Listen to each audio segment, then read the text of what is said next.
I think we'll get started. So first of all, thanks to everyone for joining this evening, and welcome tonight to tonight's PEP Talk, Women and Blood Clots. We are going to be joined by Dr. Anna Parks, who's an assistant professor and hematologist from the University of Utah. She is a frequent contributor to our PEP Talks, and specifically Women and Blood Clot initiatives. And she is a member of the National Blood Clot Alliance Council of Emerging Researchers in Thrombosis. And I feel funny saying that now because you're so tenured, but it's been great to have you on CERT. And we have an added bonus this time around. We are also going to be joined by Heather Beisel, who is a two-time blood clot survivor coming to us from Pennsylvania. Heather is not only a blood clot survivor, and she's going to share her story with us and her journey with all of us tonight. But she has emerged from all of this and become an NBCA ambassador and also a public health advocate. So Heather, welcome, and thank you so much for sharing your story with us this evening. And also I want to thank Todd. Todd just had some serious surgery on his shoulder and he has showed up tonight. So Todd, we're thankful for your participation this evening, as always. Okay, so before we get started, just some quick housekeeping items. We do want to remind everyone this is an educational event. We are not here to give you specific medical advice. Everyone's health journey is unique, and we really want you to speak with your own medical team, but we hope we're giving you some educational tools tonight to make that discussion more robust and better for you. Okay, so before we get started, we are going to do our polling questions, pre-polling questions, and I'm going to kick it back over to Todd. So Todd, if you could lead us through those poll questions, that would be awesome. Thank you, Leslie. Would love to. And look, they popped right up. So for those of you, if this is your first PEP Talk, and I think that's the case for a lot of you, if you could answer these questions, it goes real quick. We love collecting the data. Question number one, have you been personally diagnosed with a blood clot? Simple, yes or no. Our second question, if yes to question one, what type of blood clot? And make sure you select all that apply. DVT, PE, CVST, other, or none. Question number three, if yes to question one, was it related to one of these risk factors? Hormonal birth control, pregnancy, childbirth, hormone replacement therapy, or no or not available? And then we have one last question for you before we get to the results. If yes to question one, were you provided with resources and the support at time of diagnosis? Yes, no, not applicable. We'll go ahead and read the responses off real quick so we can get an idea of where these answers lie here in just a second.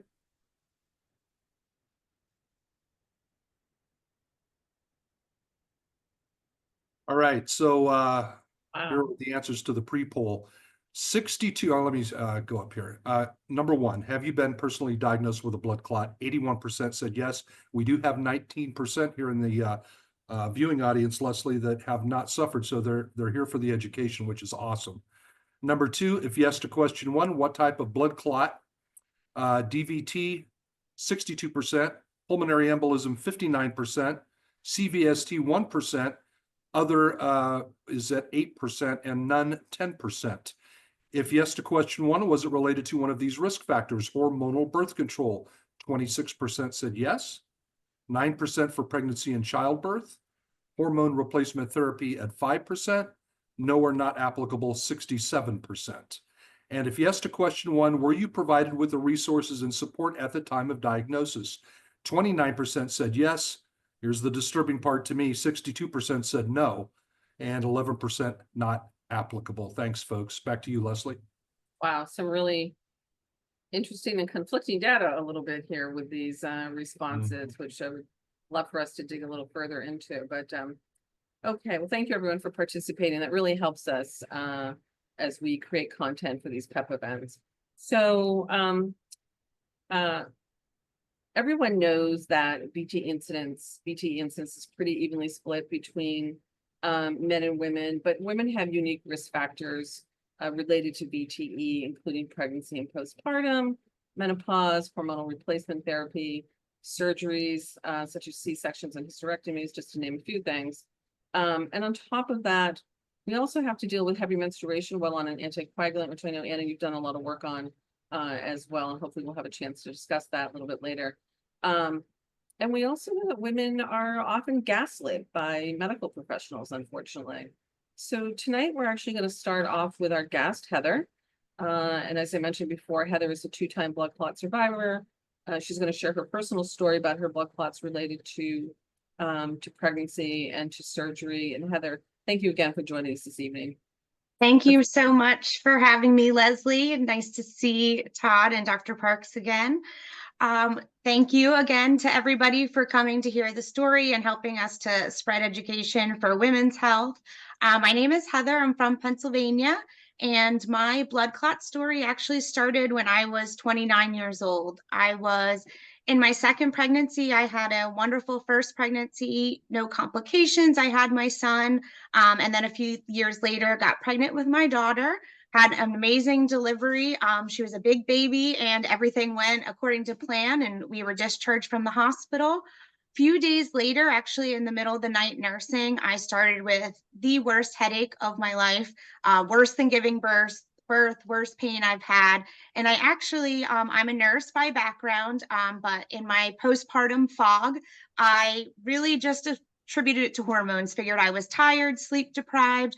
But just in case, I actually went on my little Baby Center app and asked in my chat if anybody had had this. And I thank these women to this day. A couple of them suggested going to get my blood pressure taken, and did not occur to me even as a nurse, but I took their advice because the next day, even after medication, my head was still excruciating. And I went to a CVS, took my blood pressure, and it was through the roof, just extremely dangerously high.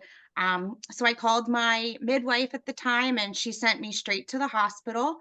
When I got there, I went in the ER, but because I just had a baby, they bypassed me through the ER, and I was sent straight to the triage, the OBGYN triage. So I was up with all the moms giving birth or have recently given birth.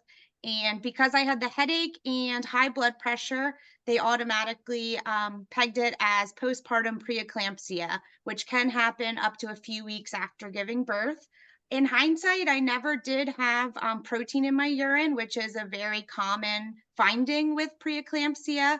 But because of the other two symptoms, that is what they diagnosed me with, and how I was treated with something called magnesium sulfate, which I definitely do not recommend. It was terrible, but I was treated with that. And for a few hours, my blood pressure was down. The headache was better. I was feeling good. So I was discharged after about 3 days. I was discharged from the hospital. I was home for about 12 hours, and the headache came back probably worse than before. And my blood pressure skyrocketed right up. We called and immediately had our neighbor come over actually to babysit our toddler son in the middle of the night. And we zipped down to the hospital. And when I came in, again, they wouldn't see me in the ER. They sent me right up to the OB triage because I just had a baby at this point about a week and a half before. When I was telling the provider that I had an awful headache, worse than giving birth, my blood pressure was back up, they assumed it was from the pain. I actually had one provider ask me if I took my allergy medicine. She said allergies were really bad that day. Did you take your Zyrtec? Maybe that's why your head hurts so bad. So I was put in a dark room, kind of on migraine protocol. They put me in a dark room, gave me medication that just kind of knocked me out, but I wasn't complaining of a headache when I was sleeping. So I was like that for a few hours, and then I had a full-blown convulsive seizure. I woke up and there was a rapid response. First thing I asked was where my baby was because I was holding her. I thought, but thankfully my husband had her while I had the seizure. So after finally having the seizure, my pain actually felt better. The doctor finally ordered an MRV, which is an MRI of the veins, and that is when they found my blood clot. Like I said, I'm a nurse by training, and I had no idea. This wasn't on my radar. I never saw signs in my OB office asking me to monitor for these symptoms. it wasn't anything any of the providers told me could be a risk during pregnancy. And I had a beautiful pregnancy, beautiful delivery. And then this happened. So I found myself with a newborn and my husband in the stroke unit at the hospital. And that's where I was treated. In total, between both hospital stays, I was in the hospital for about 3 weeks. My mom took care of my little guy at home. And that's how my journey with postpartum and with blood clots started. I had to do seizure protocol and Coumadin and hematology visits and all of those things in the first year postpartum. My hematologist did do a full workup and they did not find anything genetic in my blood work. However, my dad and his mom have had a history of blood clots, always provoked. So that's kind of where we left it after my first year. Then fast forward a few years and I needed to have a hysterectomy done. My OB that was doing the surgery did have me get clearance from my hematologist. He felt that because my blood clot was provoked, it was pregnancy related, nothing genetic came up, that I was clear for surgery and safe for surgery. My GYN that was doing the surgery did give some extra heparin during the surgery, but because I was cleared, he didn't feel anything else was necessary other than recommending a baby aspirin for a couple weeks post-op. About a week after my surgery, my incision pain was great, but I was having a lot of pain in my shoulder and upper chest.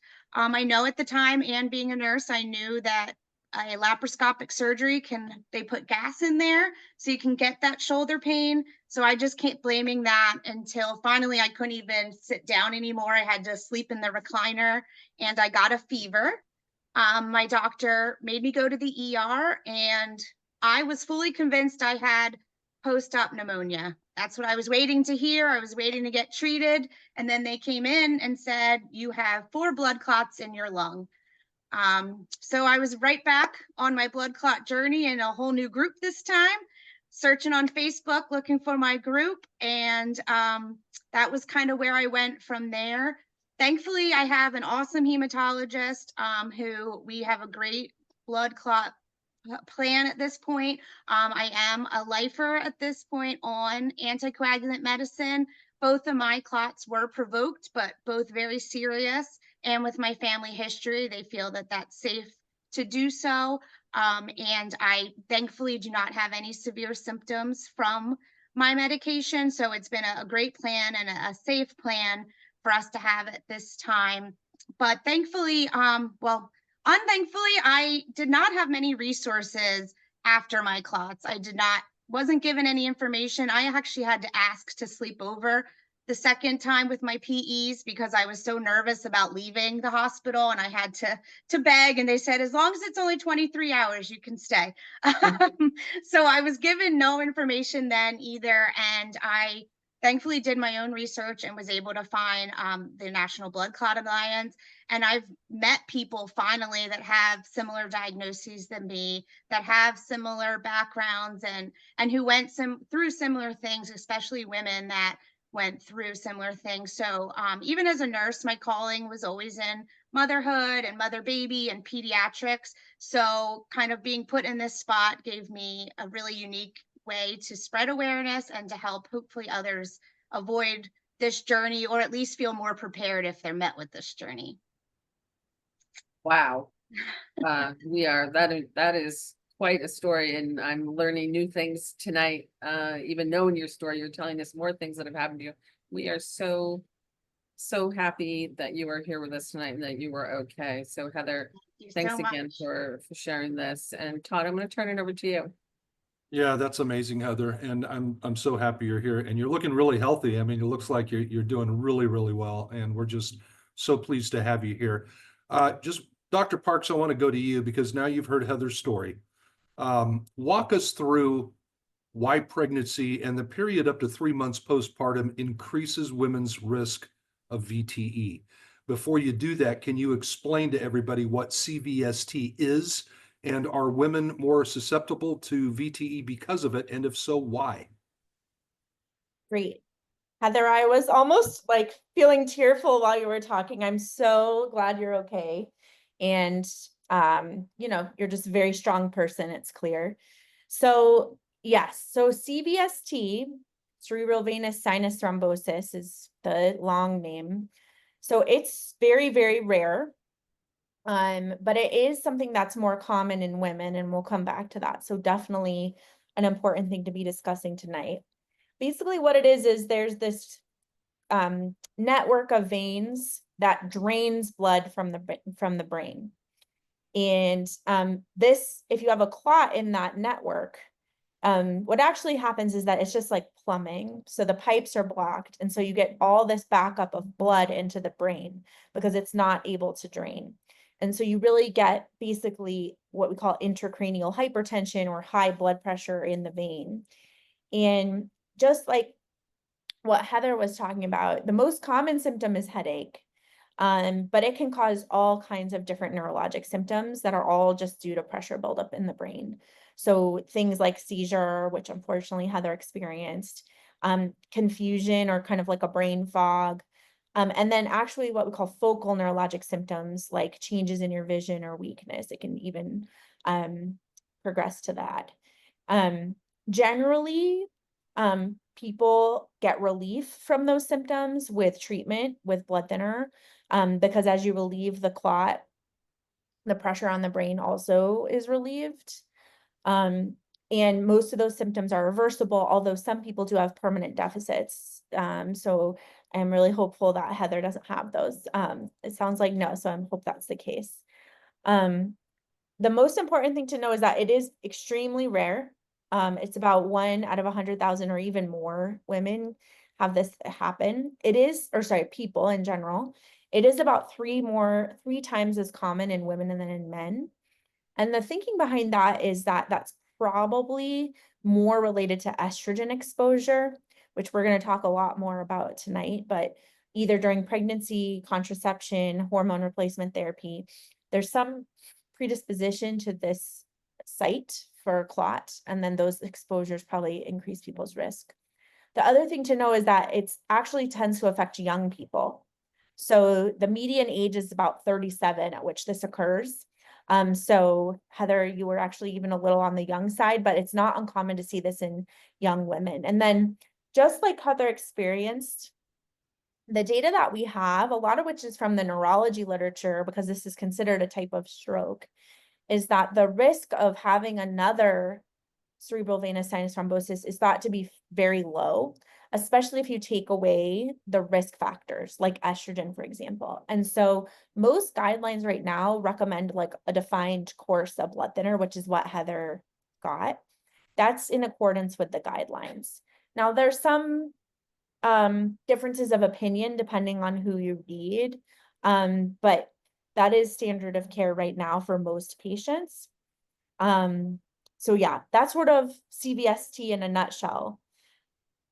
Well, And then, go ahead. so going back to that first part of my question, Yeah. just in case, because I know I threw a lot at you. No, that's okay. That period of 3 months postpartum, Yes. that's like the riskiest period, right? And why is that? Yep.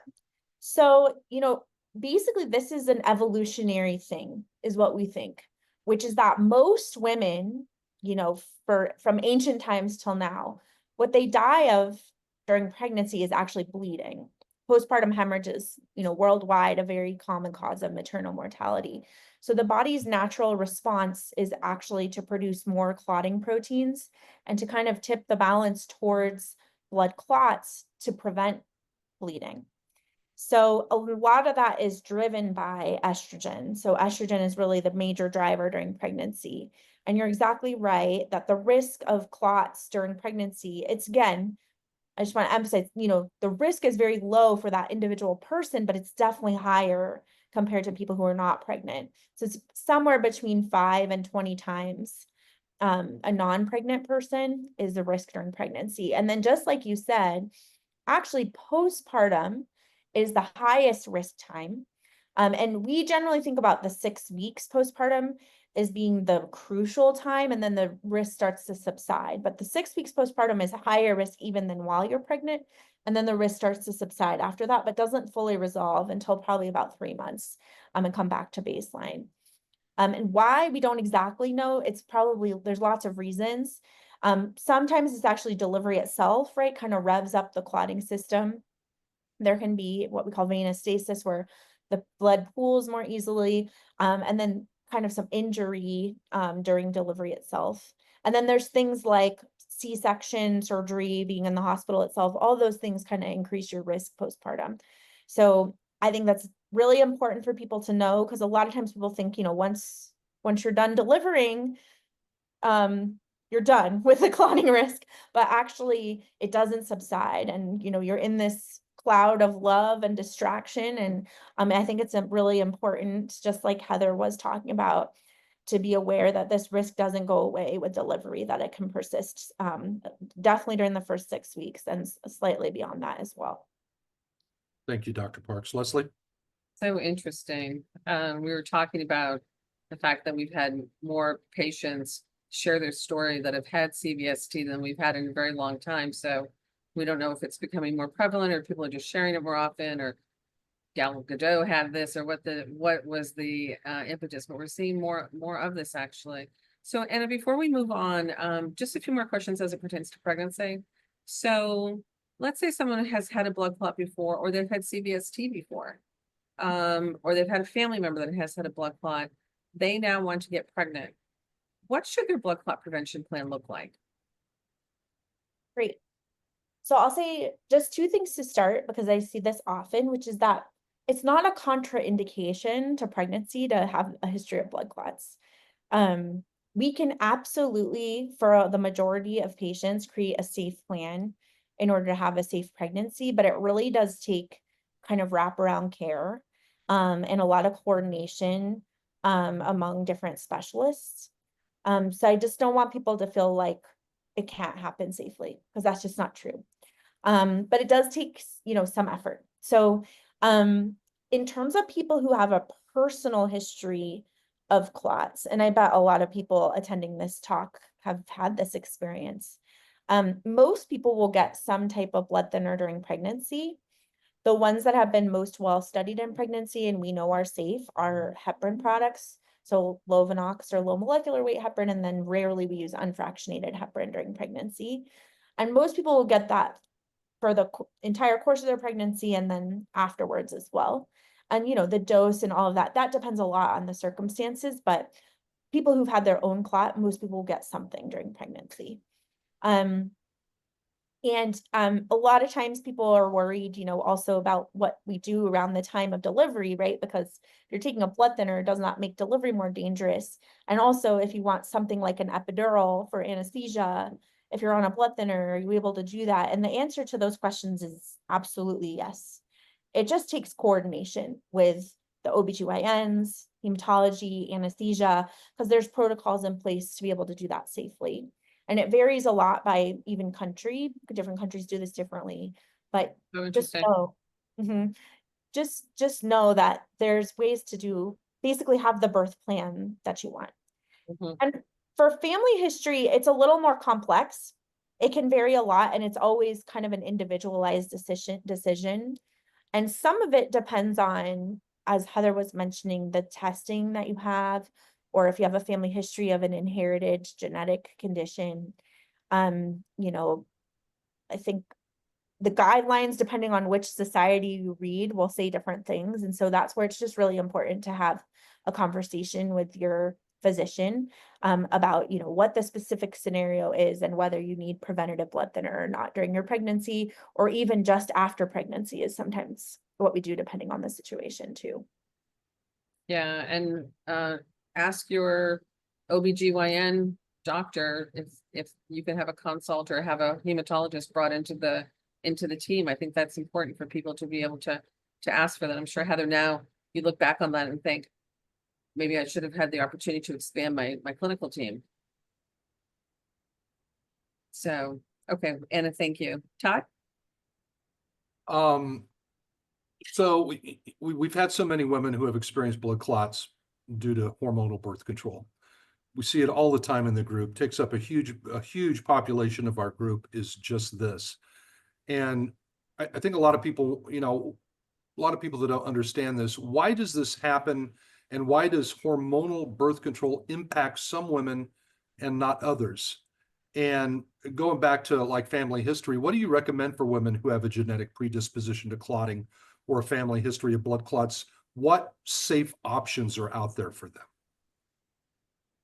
It's such a great question. So it's actually the answer is pretty similar actually to the pregnancy question, which is that it's really the estrogen in some forms of hormonal contraception that drives blood clots. So the same is true of pregnancy, that, estrogen during pregnancy, we think is the predominant driver of clotting. And so people who take estrogen containing hormonal contraceptives, their risk of having another blood clot, again, the risk varies a lot, but it's somewhere between 2 and 10 times the risk of the average person. But again, the absolute risk is very, very, very low. So that's why, most people can take combined hormonal contraceptives safely, contraceptives that contain estrogen, but there's a subset of the population that is definitely higher risk. And so that's what most OBGYNs and, family doctors and people who are prescribing contraception, when they're asking you questions about your personal history or your family history of clotting, or if you have an inherited or genetic disorder that predisposes you to clotting, that's kind of what they're trying to get at. And again, this is another case in which it's always an individualized discussion with a provider and a patient. And the biggest reason I say that is that, estrogen in contraceptives is a risk factor for clots, but what's also a risk factor for clots is unintended pregnancy. So sometimes it's always a case-by-case basis what the safest and best option is for an individual person.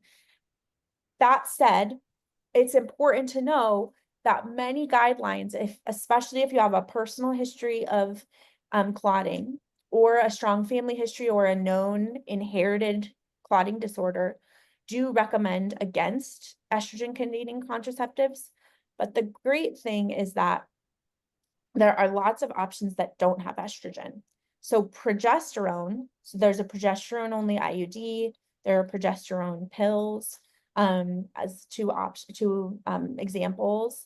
And then obviously barrier methods like condoms. None of those contains estrogen, and they're all highly effective and safe.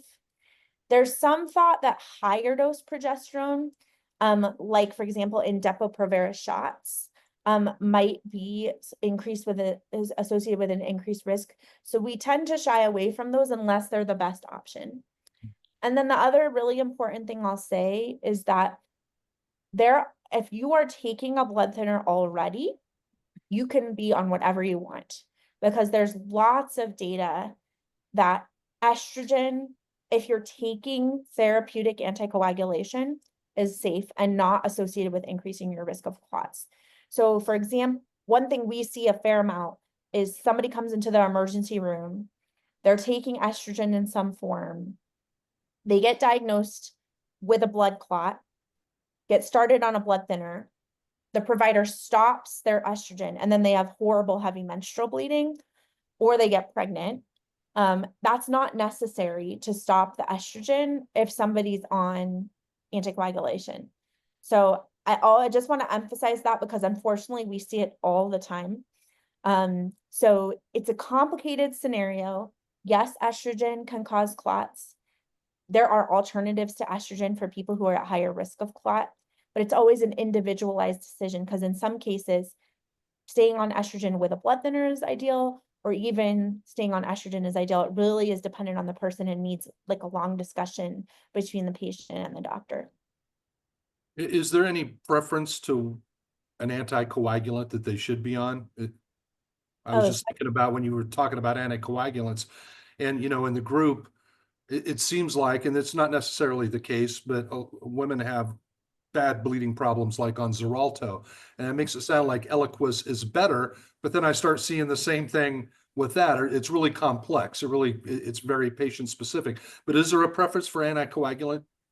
So we have some data that actually confirms just what you said, which is that it does seem like Xarelto has worse risk of uterine bleeding specifically, so heavy periods or abnormal uterine bleeding. So we tend to recommend switching predominantly to Eliquis, sometimes to Pradaxa or dabigatran, if somebody's having heavy periods on Xarelto. But on the other hand, I have lots of patients who tolerate Xarelto just fine. Right. So it's really an independent decision. And we all know this, it's really often driven by what your insurance will pay for. Right. It's a little bit of a, just putting the puzzle pieces together often to find the But best. at least we have options. You know, at least we're gonna 100%. have some Yep. options because Yep. it really does affect their life. And it's just a horrible thing to listen to when they have to go through that emotionally. And it's nice to know at least that there's, some options. But thank you, Dr. Parks. Leslie? Yeah, I have to say that having been on both Eliquis and Xarelto, I did not notice any difference when I was menstruating. It was still heavy. And like Heather, there were certain things that they just didn't share with us. And that was one of the things that I had no, knowledge of what was going to be happening when I exited the hospital. I'm curious, just as a follow-up to Todd's question, you said people that are on an anticoagulant can get hormonal birth control or have hormonal birth control. Is there a difference depending upon the dosage of their DOAC? So for instance, I'm on 10 milligrams, but Todd's on 20. Does it depend like what dosage you're on, or is it all pretty much uniform? It's such a great question, Leslie.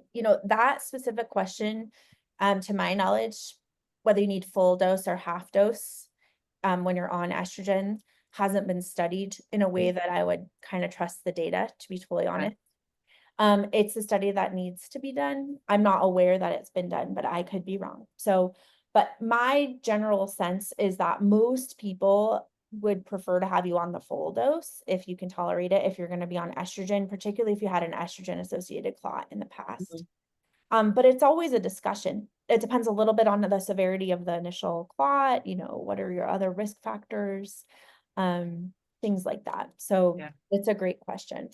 Okay. So well, there's a research project that maybe There we go. Yeah. I know a lot of people would like to participate in. So let's, speaking of the group, and a question that comes up a lot is hormonal replacement therapy. And I'm now in this camp as well. And so, again, a woman with a prior history of VTE, there's so much conflicting data that is being given to us as patients, whether or not you're provoked or unprovoked, about hormonal replacement therapy. You can be on it, you can't be on it. You have to be on this kind of hormonal replacement therapy and not this kind of replacement therapy. So like what gives? What are our options? And should a woman with a family history be screened for thrombophilia before they go on hormonal replacement therapy? And again, when you see your clients, is there a preferred form of HRT for women who might be at risk? This is a very big topic in our community as well. And we just seem to get, despite there being clinical guidelines, it seems like it's almost arbitrary at times for patients, which is really frustrating. So if you could shed some light on that, that would be great. Yep. It's definitely a common consult question for us as well. And I feel like it's becoming a little more common, actually, probably as hormone replacement therapy is there's sort of debate about the pros and cons. So I think I'll just say kind of what I've said all along, which is that it's worth having a discussion because there's never a case where it's not worth thinking about your options. It's never an absolute no or an absolute yes. So the key thing about hormone replacement therapy is that the formulation of estrogen really matters. There have been large, very well done studies looking at women on hormone replacement therapy. And it looks like the patch version, the transdermal patch, is not associated with increased clotting risk as compared to oral. So, and then topical vaginal really doesn't seem to affect VTE risk either. So in general, if people want to be on HRT, even if they've had a hormone associated clot in the past, then generally speaking, we think that transdermal is fine. even without therapeutic anticoagulation. So the formulation really matters. And that's pretty much, that should be a fairly standard recommendation. So topical or transdermal, if you're going to choose to be on anticoagulation, there's not an absolute, or sorry, if you're going to choose to be on hormone replacement therapy, there's not an absolute contraindication. It doesn't seem to be associated with increased thrombosis risk. Oral HRT does seem to increase that risk.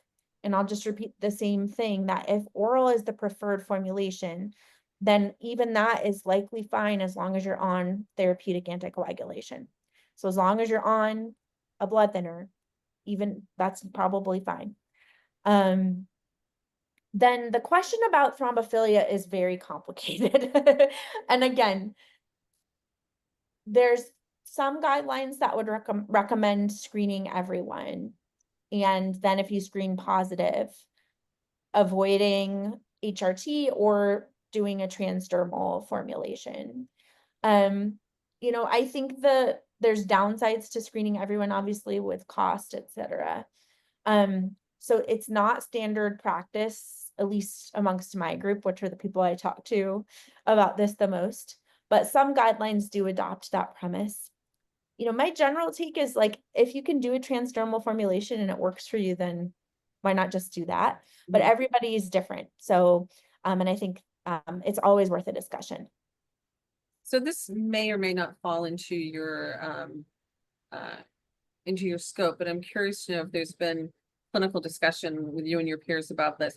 There's a lot of talk about women over a certain age shouldn't get HRT, and that, it was held back a lot of times. Maybe the information that we were given was actually incorrect, and women can have HRT. So has there been any discussion about this, about, because there's a lot of studies to suggest that it really helps with heart disease and possibly dementia and other things.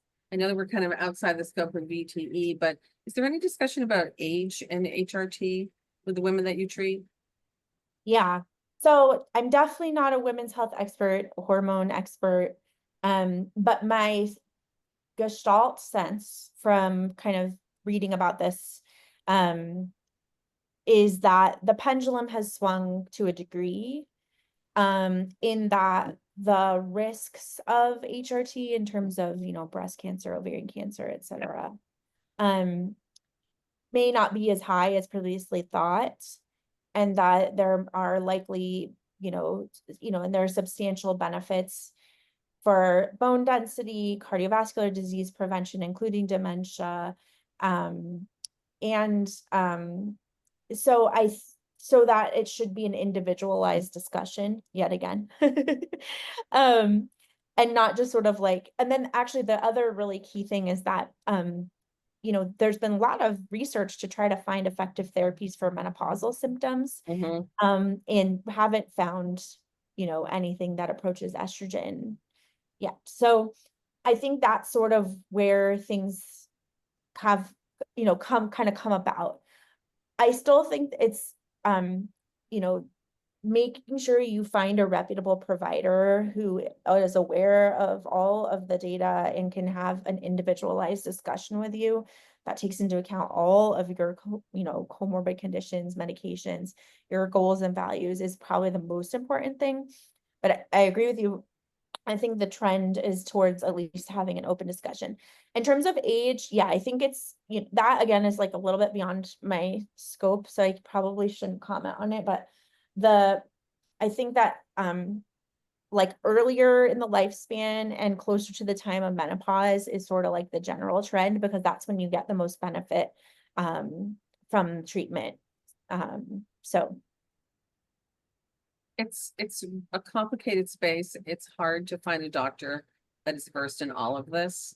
Yes. So, again, this is a burden that women bear, and takes a lot of research on the individual's part to find the right clinical team Yeah. to support you. Unfortunately, I'm sure like there are many people like me in the group who were told you can't actually go on HRT, and now I really wish I had, because I'm learning that maybe I could have, but have I now aged out of it? Right. They don't know the answer, and I don't know the answer yet. So, unfortunately, more work to be done here. Okay, Todd, back to you. You know, and as if it's not complicated and complex enough, just the whole blood clotting thing, throwing medical care in there with that, it's like a double barrel shotgun, and it's just really hard to watch that. And you know, when I joined up with the National Blood Clot Alliance years ago, the reason I did is because there was no one else out there, right? It was the NBCA. And to piggyback off that, I love surveys. And Dr. Parks, you and the National Blood Clot Alliance have worked on a survey related to heavy menstrual bleeding while on an anticoagulant. Can you share the survey results with our audience tonight and how you address this issue with your patients? Absolutely. And yeah, I'll just start by saying we are so grateful to everybody who took the survey and took the time to do it, because it was not a short survey. It's fairly involved. And to Leslie, Taryn, and everybody from the National Blood Clot Alliance for helping get it out there. We're just really grateful to you, because it really does help us learn. I've never seen any of these results published before. So yeah, so we had hundreds of people respond to this survey. You know, we knew that the heavy menstrual bleeding on blood thinners was a problem, but what we really didn't understand is kind of what were the needs for education, and for treatment for people who had experienced this problem. Kind of as Heather was alluding to, we wanted to know like how often it was that you even like learned that this was a possibility, and then how often was it that somebody helped manage those symptoms. So, and we kind of found, I would say, like disappointing results, but also very motivating to try to make a difference. So, of the people who responded to our survey, unfortunately, people had had symptoms for a very long time. Over 50% had had heavy periods or heavy menstrual bleeding for more than a year. And just under half had never received any treatment, even though there are very effective treatments for heavy menstrual bleeding. We learned a lot about patient preferences. So people told us that, and I'm very curious to hear people who are attending today to hear a little bit more from them. People told us that their biggest priority when thinking about how to treat heavy menstrual bleeding was to avoid recurrent blood clot, which makes a ton of sense. They had a lot of concerns about side effects. So that kind of goes back to what we were just discussing. Like there's a lot of misconceptions, especially among doctors, to be totally honest, that you like can't ever get estrogen again. You know, that's not necessarily true, as we talked about. So that came out a bunch in the survey. Lots about desires for treatment, like what people's preferences are. So some people really just want to take a pill like when they're having their period and not every day. Other people actually prefer to get a procedure. I think I saw a little bit about that in a chat. Like they'd rather have an ablation, a uterine artery ablation, whereas others would like never undergo a procedure unless you paid them. So, and then the last really key thing is that we learned a lot about how people want to make these decisions. So what kind of education they want, what form they want it to be in, and then who they want to participate, which is, you know, really want like a multidisciplinary discussion amongst OBGYNs and hematologists. And in terms of how I talk about it with patients, I'll be honest, the most important thing is to ask about it, because it's so often not asked about, and it's not something that's easy to bring up. I can't tell you the number of patients I've had when I've asked them about their periods and they're like, oh, they're normal. I change a pad every hour. And oftentimes like I have to run to the bathroom or I can't go to work, you know, or school when I'm on my period. And that is not normal. And people have, meaning like you should not have to deal with that. But people have just sort of like been stoic. Kind of sounds like Heather also falls into this camp of very stoic with this excruciating headache that, you know, take some time to pursue care. But I think the key is just, it's hard to bring up, but definitely something to bring up because we have very effective treatments. And then secondly is that providers really need to like get with the program and have this as part of their review of systems.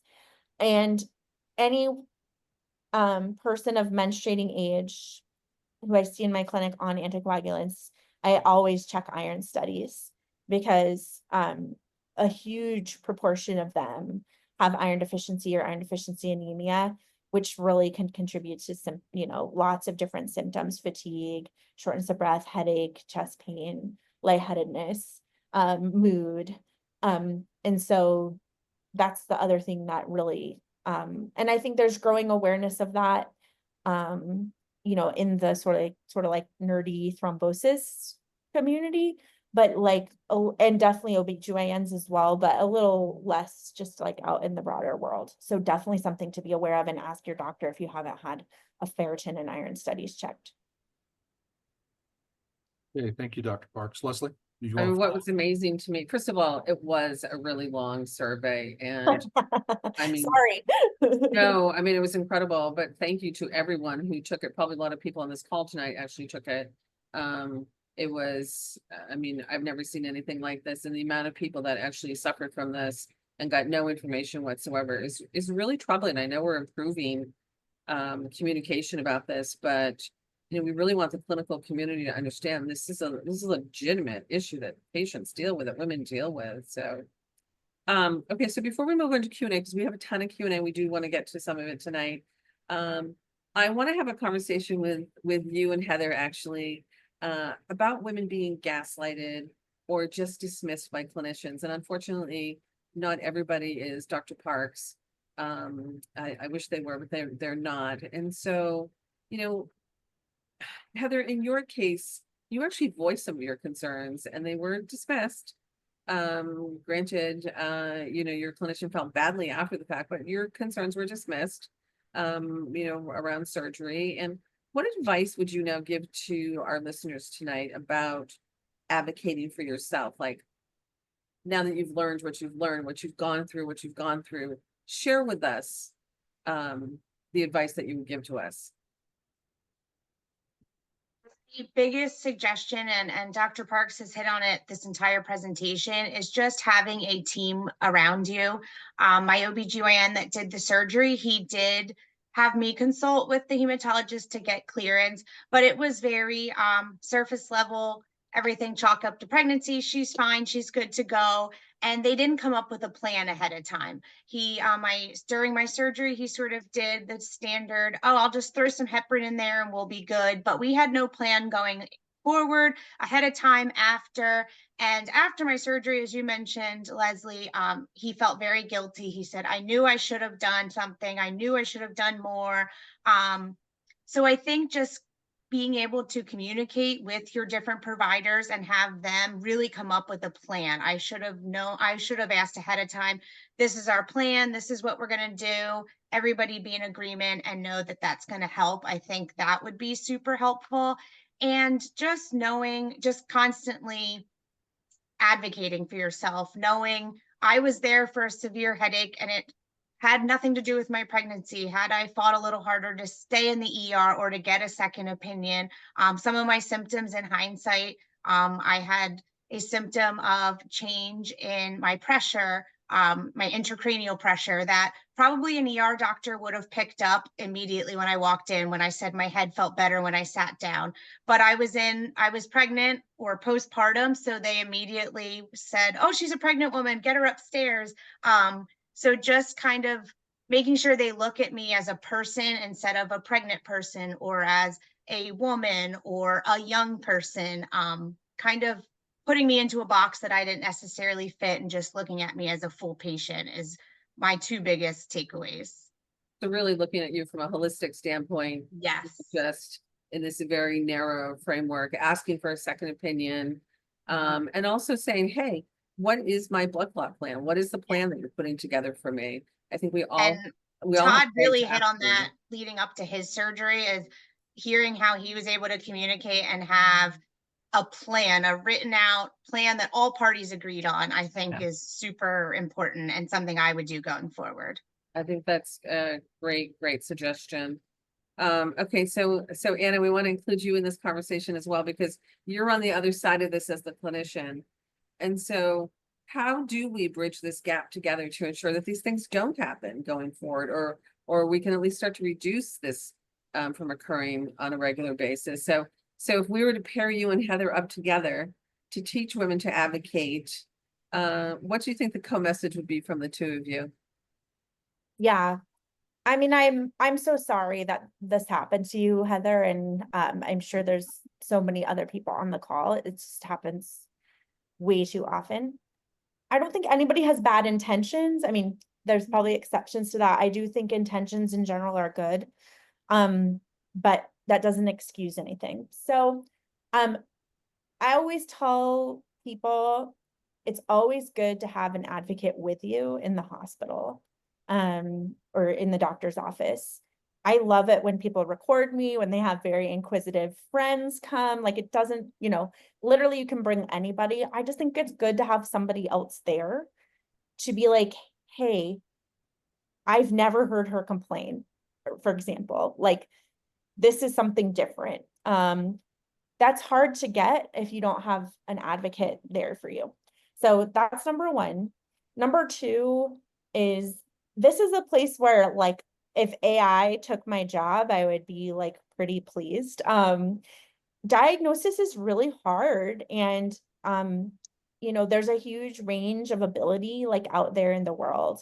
And so I would just encourage you to, if you have symptoms, to like, I think it's fine to Google those symptoms and do like go on the, baby list that Heather was mentioning. And I think that's totally legitimate if you haven't gotten answers to bring up things that you've, like come up with by typing your symptoms into, Chat GPT or whatever it is. I really think that's like going to become very normal, and you should never be afraid to do that because it's a compliment to hopefully like the emotional support and education and brain of your doctor. It's a compliment. And the last thing I'd say is if you've had a blood clot before, you definitely are at risk of having another blood clot. And sometimes people think, just like in Heather's case, either you're safe because you're on a blood thinner or like, it was all related to the estrogen, but I'm always thinking it's a blood clot, and you have to prove to me that it's not in somebody who's already had one before. So just and like a couple extra ultrasounds, not going to hurt for the most part. So I always tell my patients to just have a low threshold to get evaluated if they have any symptoms. And then I love this idea of getting a plan in place for any procedure. I like to see people once a year, and most of that is to sort of know like, hey, are you going to get knee surgery this year? Because if so, here's your plan. And I think that is totally kosher to ask about from your doctor. I think that's a document that we could create together. Yeah. Clinicians and Mhm. patients that we could actually give to people and say, here it is, you can edit as needed, but here at least is a format to be using. I mean, I wish I had something like that when I go in and talk to my doctor. Okay, so I want to thank both of you for participating tonight. This was awesome. We have a ton of questions, and I know we're kind of coming up on the witching hour here, but hopefully everybody can stick around for a little bit. So Todd, you and I are going to kick off the questions, and we did a coin toss and I lost, so you get to go first. I'm glad I'm just now finding out about the coin toss. That's my coin, so I tossed it. So I'm going to go into the chat box first. I know we had a lot of questions set in, but there's a couple that kind of stood out. And even if we've touched on it, Dr. Parks, I'd like you to answer again. But can you please share more about how menopause is a risk factor, what women should watch out for and be aware of? Great. So let me think about that for just a second. So menopause in and of itself, I don't think we think that it's necessarily a risk factor for venous thromboembolism. Though age alone is definitely strongly associated with venous thromboembolism. And there's lots of hormonal changes that occur with age that may play a role. We know menopause is associated more with arterial thrombosis. And that's, some of what these questions about, and that's more like, heart attack and stroke. That's where some of these questions about hormone replacement therapy really come in. It's more about the artery side than the vein side. But really the key thing is that age is a risk factor for clot, both on the artery and venous side. And so keeping that in mind. The problem is that age is also a risk factor for bleeding. So we often run into, it's sort of a double-edged sword. but that's really how menopause, kind of the interplay with menopause. And again, I think it's a good idea to talk with your physicians about this question and, whether it makes sense to, treat menopause is sort of like an individual discussion. Yeah, great. Leslie? So we have somebody who they're an unprovoked blood clot patient. They have fibroids. Hmm. And there was some speculation that the fibroids could have caused the blood clot. Is that a thing? And if it is, what do you do about it? So this is another one where I am not aware of that association, but it's possible that I just don't know that data. I haven't seen that in reading that I've done, but so I doubt that it's the strongest risk factor in your case. It does put you at risk for having worsening bleeding with blood thinners. Right. And if it's bothering you, so I wouldn't say necessarily that you need to get the fibroids like taken care of just because you had an unprovoked clot. But if you want to get them taken care of for other reasons, there's no contraindication from a blood clot standpoint. Generally speaking, in the first 3 months after treatment, or excuse me, after diagnosis of a clot, and ideally 6 months if it was like a large pulmonary embolism, we try to avoid any breaks in blood thinner for like a procedure. So we try to avoid procedures and stopping blood thinner in the first 3 to 6 months. But after that, it's almost always safe, with some rare exceptions, to do like a brief hold to do a procedure. But that's something I would say that's like a separate question. It's like that decision to deal with the fibroids is separate from the clotting. But if somebody has like a paper or information, it's totally possible. I'm not aware of it, but it's not something that I'm super familiar with. So I would question it a little bit. It's interesting because we actually have a fair amount of people who comment on fibroids and heavy menstrual bleeding, and then they've had a PE. And so again, like maybe this is something that more research needs to be done on, that NBCA could take a look at, because it's not just one person, there's a lot of people who actually comment on this. So who knows, maybe it actually is a thing. Todd? So this question is actually for both Heather and Anna. And Heather, I'm sorry if I missed this. I don't remember if you listed your numbers, but somebody's actually asking, if you don't mind sharing, what was your blood pressure? What was that top number for you? And then Dr. Parks, if you could follow up, they're just wanting to know, get a sense of what level is considered a red flag. So I have it written down. I don't have it. I haven't looked at that file in a very long time. There's definitely another pep talk, but some PTSD with that note in my phone. But I do know my top number was over 200 and my bottom number was in the 120s. Wow. So is there a red flag kind of threshold, Dr. Parks? Yeah, that's very high. So I can understand why people were concerned about that. So I think there's 2 things to think about with blood pressure in people who are taking blood thinners, or probably 1. So really the key for hypertension that I worry about in people who are taking blood thinners is that if you have high blood pressure, that increases your risk of having bleeding in the brain while you're taking blood thinners. So it's super important to work with your primary care physician to get your blood pressure under control. Oftentimes that requires medication, but through lifestyle interventions as well. And really it's because it's a strong risk factor for bleeding. That's really my biggest thing when I see people's blood pressure. In general though, like people with blood pressures with systolics in the 200s, if they're having symptoms, that people start to get concerned. But it's sort of an individual situation because it depends a little bit on whether you're having symptoms and if you have organs affected. But we like normal blood pressures in hematology clinic because of the risk of bleeding, more so than anything else. And then of course, the other thing I just want to remind people is like, blood clot is this huge, impactful diagnosis, but it's just one thing, and your cardiovascular health and keeping your blood pressure and all these lifestyle risk factors in mind is also really important for living a long, happy life. So I always try to remind people of that as well. There's Yep, multiple reasons. it's all connected up. Yes, It's really hard 100%. to keep track of everything. Leslie? Yes.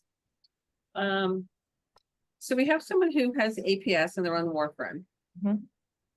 And they're told not to worry about it getting another blood clot as they're on warfarin. Mhm. Are there any restrictions being on warfarin and taking HRT? Great question. So antiphospholipid syndrome, for people who are here who aren't as familiar with that diagnosis, it's a rare autoimmune disease that causes increased risk of clots. It's quite challenging to diagnose because lots of people have positive testing. But if you've had a blood clot and had positive testing on 2 occasions, 12 weeks apart, oftentimes we do make that diagnosis if it's unprovoked. So whether to be on estrogen when you have antiphospholipid syndrome is a really challenging question. It would depend, most people would be pretty wary. But it's always an individualized discussion, always. So if it's something that's very important to the patient, then I think that we just have to talk about the risks and the benefits.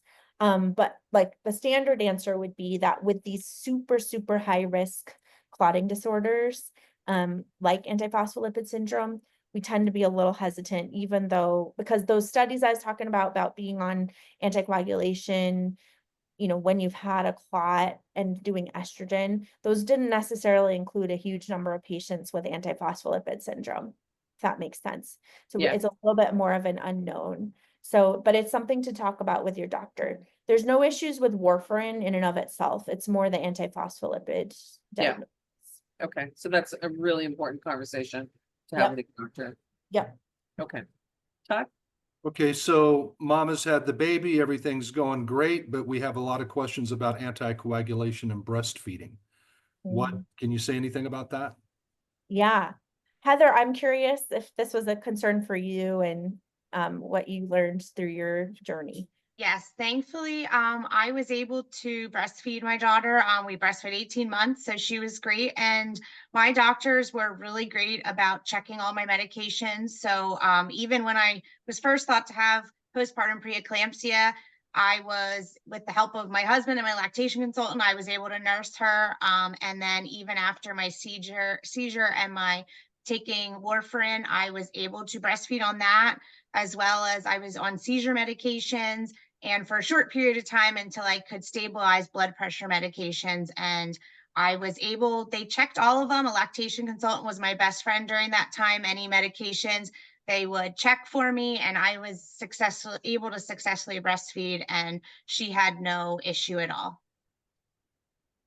Yeah, so generally speaking, Lovenox is super safe during pregnancy and breastfeeding. So that tends to be our preferred blood thinner while people are breastfeeding and during pregnancy.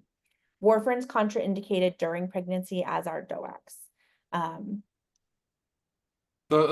And let me just ask you about, and it's only because I was on this for a totally different reason, obviously, but Arixtra, is that something that women cannot be taking because it's such an easier injectable to administer and it seems to come with less side effects? But is it Lovenox is preferred over that because they're not supposed to be taking Arixtra? Is that correct?